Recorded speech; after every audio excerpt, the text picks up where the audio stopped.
वकील साहेबांचा पुतल्या, वकील साहेब आमचे 5 नंबरचे काका, वकील साहेबाचं आमच्या हिंजोडे फॅमिली आयन मन धन सर्व आमचे वकील साहेबाचे, त्यांच्याबद्दल जितकं बोला तितकं कमीच आहे. आमचे लहानपणापासून तेच आदर्श इथून पुढे तेच आदर्श राहणार. साहेबांनी वकील क्षेत्रामध्ये एक लोकप्रिय व्यक्तिमत्व आहे, तर त्यांच्याबद्दल काय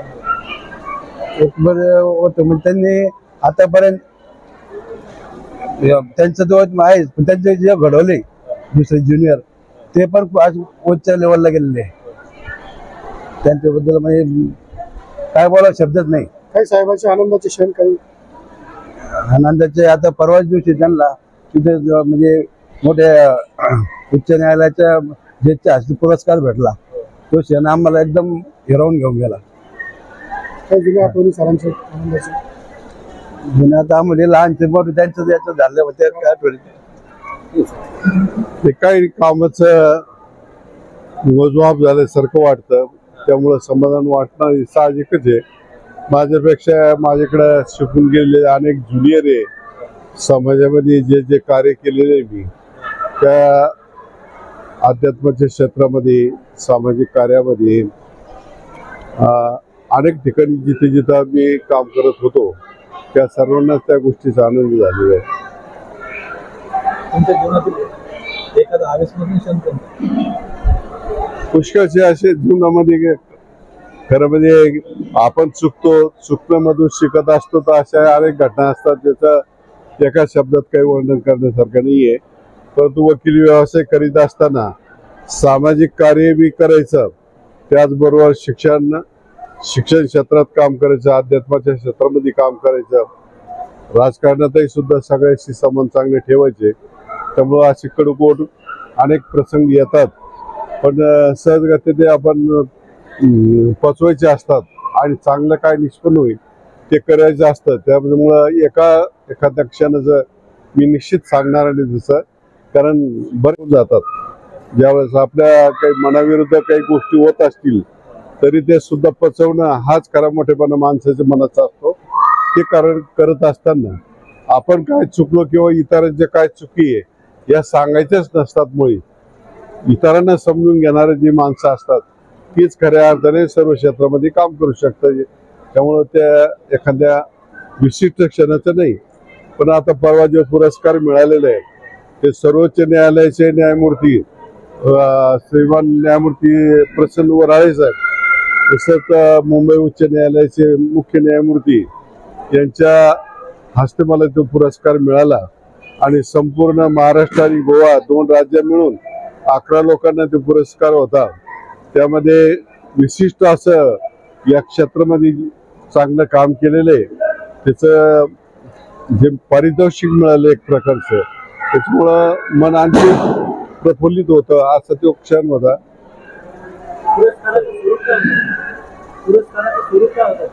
पुरस्काराचं स्वरूप सन्मानपत्र होतं न्यायमूर्तीच्या हस्ते आणि प्रथेप्रमाणे आपला शाल श्रीफळ देऊन वगैरे केलेलं होतं.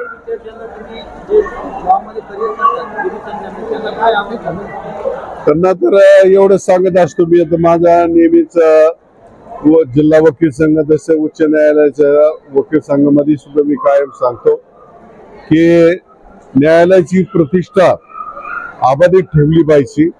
त्यासाठी शिस्त आणि स्वच्छता त्या परिसरामध्ये राहिली पाहिजे.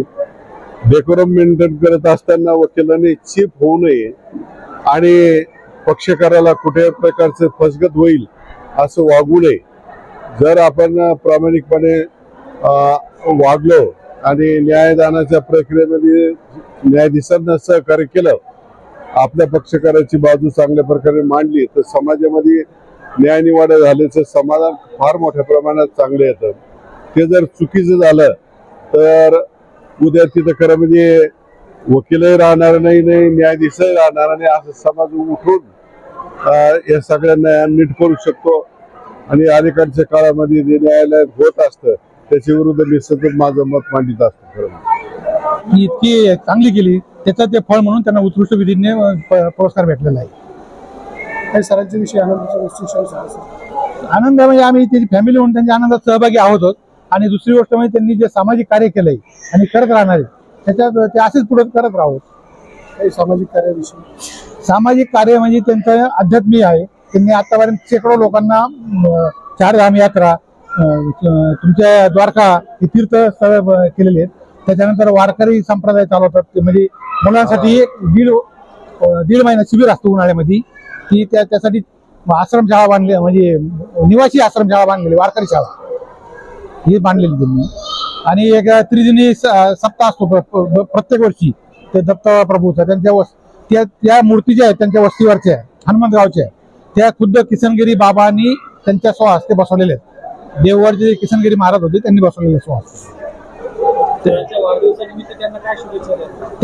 त्यांच्या वाढदिवशी त्यांना हेच करतो का त्यांची 100री साजरी करावी त्यांनी, आणि ती आमच्या हाताने साजरी करावी. तुमचं नाव सांगा. माझं नाव हनुमंतराव लवाट पाटील, अहमदनगर. नानासाहेब जिंजवडे पाटील. काय सांगा सर वाढदिवसानिमित्त सरांची.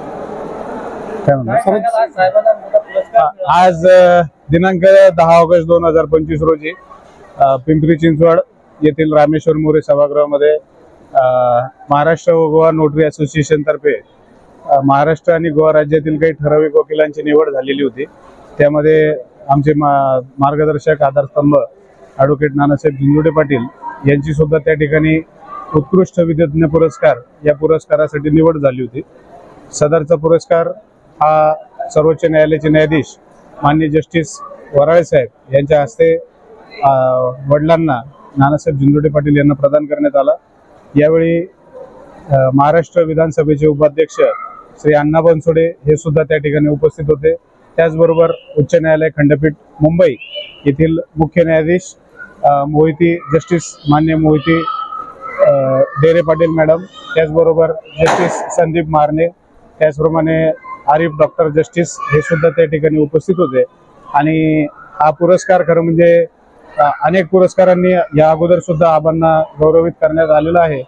आणि त्यांच्या कार्याची दखल सातत्याने होत असताना एक ग्रामीण भागातील तरुण शहरामध्ये येतो, शिक्षण घेतो, संघर्ष करतो आणि स्वतःचं ग्रामीण जे खेड आहे आमचं हनुमंत गाव त्याचं नावलौकिक होतं.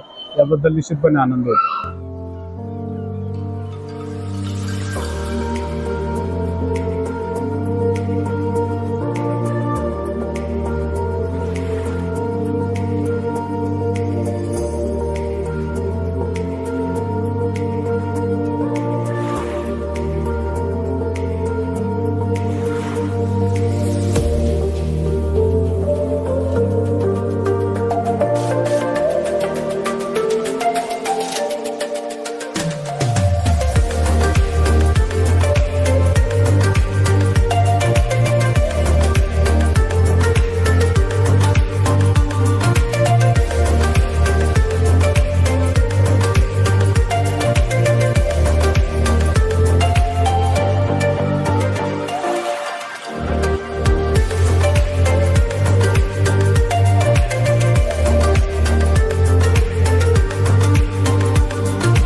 Subscribe now and press the bell icon. Never miss an update.